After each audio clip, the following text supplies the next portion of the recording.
ഒമാനിലെ നീറ്റ് പരീക്ഷാ കേന്ദ്രം പുനഃസ്ഥാപിക്കണമെന്നാവശ്യപ്പെട്ട് രക്ഷിതാക്കൾ മസ്കത്തിലെ ഇന്ത്യൻ അംബാസിഡർ അമിത് നാരംഗിന് നിവേദനം നൽകിയിരിക്കുന്നു. എംബസിയിലെ സെക്കൻഡ് സെക്രട്ടറിയും എഡ്യൂക്കേഷൻ കൺസൾട്ടന്റുമായ ജയ്പാൽ ദത്തെ മുഖേനയാണ് രക്ഷിതാക്കൾ അംബാസിഡർക്ക് നിവേദനം സമർപ്പിച്ചത്. ഇത് സംബന്ധിച്ച രക്ഷിതാക്കളുടെ പ്രതികരണങ്ങളിലേക്കാണ് ഇനി വരുന്നത്. കഴിഞ്ഞ 2 വർഷമായിട്ട് വിദേശ രാജ്യങ്ങളിൽ എല്ലായിടത്തും നീറ്റ് പരീക്ഷയ്ക്ക് സെന്റർ ഉണ്ടായിരുന്നു. 2024 മെയ് 5 നടക്കാനുള്ള ഈ ഇത്തവണത്തെ നീറ്റ് പരീക്ഷയുടെ നോട്ടിഫിക്കേഷൻ വന്നപ്പോഴേക്കാണ് മനസ്സിലാവുന്നത് വിദേശ രാജ്യങ്ങളിലെ എല്ലാ സെന്ററുകളും ഒഴിവാക്കപ്പെട്ടിരിക്കുകയാണെന്ന്. അപ്പൊ ഈ ഒരു വിഷയം നമ്മുടെ പ്രവാസികളുടെ ഇടയിൽ വളരെയധികം ബുദ്ധിമുട്ടുണ്ടാക്കുന്ന ഒരു തീരുമാനമാണ് വന്നിരിക്കുന്നത്.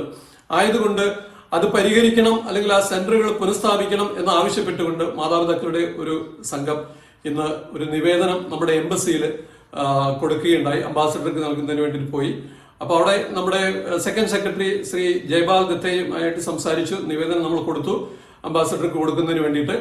അപ്പോൾ തീർച്ചയായിട്ടും എംബസിയുടെ ഭാഗത്തു നിന്ന് ചെയ്യാവുന്ന എല്ലാ രീതിയിലുള്ള പിന്തുണയും നമുക്ക് തരും, അല്ലെങ്കിൽ ഉണ്ട് എന്ന് അറിയിച്ചിട്ടുണ്ട്. അതിനു വേണ്ടിയിട്ടുള്ള സമ്മർദ്ദം അവരുടെ ഭാഗത്തുനിന്ന്, എംബസിയുടെ ഭാഗത്തുനിന്ന് ചെയ്യാവുന്ന എല്ലാവിധ സമ്മർദ്ദങ്ങളും അവർ ചെലുത്താം എന്നും നമുക്ക് വാക്ക് തന്നിട്ടുണ്ട്. അപ്പൊ എത്രയും പെട്ടെന്ന് അധികൃതർ ഈ ബുദ്ധിമുട്ടുകൾ മനസ്സിലാക്കി സാമ്പത്തികമായിട്ടും അല്ലെങ്കിൽ മാനസികമായിട്ടും നമ്മുടെ കുട്ടികൾക്ക് ഉണ്ടാകുന്ന ബുദ്ധിമുട്ടുകൾ ഇതെല്ലാം പരിഗണിച്ചുകൊണ്ട് തീർച്ചയായിട്ടും ഈ സെന്ററുകൾ അനുവദിച്ചു തരണം എന്ന് വീണ്ടും നമ്മൾ വിനീതമായി അഭ്യർത്ഥിക്കുകയാണ്. ഈ കഴിഞ്ഞ ദിവസം വന്ന വാർത്തയിൽ നീറ്റ് സെന്റേഴ്സൊക്കെ ക്യാൻസൽ ചെയ്തിട്ടുണ്ടെന്ന് പറഞ്ഞ വാർത്ത പിള്ളേർക്കും പേരൻസിനും ആകെ മൊത്തം ഒരു ബുദ്ധിമുട്ടിലാക്കിയേക്കാണ്. ഇപ്പോൾ എന്ത് ചെയ്യണമെന്ന് അറിയാൻ പറ്റാത്ത ഒരു അവസ്ഥയിലാണ്. ഇപ്പോൾ അടുത്തിപ്പം നീറ്റ് എക്സാം വരാൻ പോവുകയാണ്. ഇപ്പോൾ പിള്ളേർക്ക് യാതൊരു ഡിസിഷൻ എടുക്കാൻ പറ്റാത്ത ഒരു കൺഫ്യൂസ്ഡ് സ്റ്റേജിലാണ്.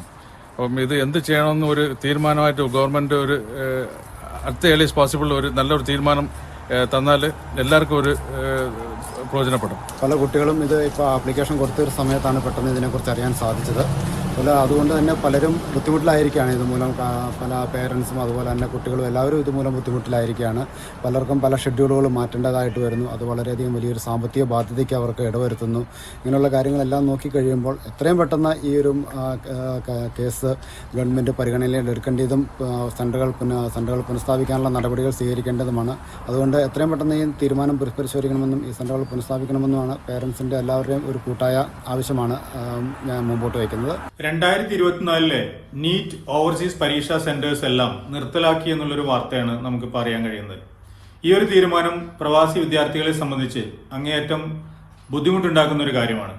പ്രത്യേകിച്ച് വിമാനയാത്രാകൂലി വളരെ കൂടുതൽ നിൽക്കുന്ന ഈ ഒരു സമയത്ത് നീറ്റ് പരീക്ഷയ്ക്ക് വേണ്ടി മാത്രം ഇന്ത്യയിലേക്ക് യാത്ര ചെയ്യുകയും തിരിച്ച് യാത്ര ചെയ്യുന്നത് സാമ്പത്തികമായ ബുദ്ധിമുട്ടുകൾ ഉണ്ടാക്കുന്നുണ്ട്.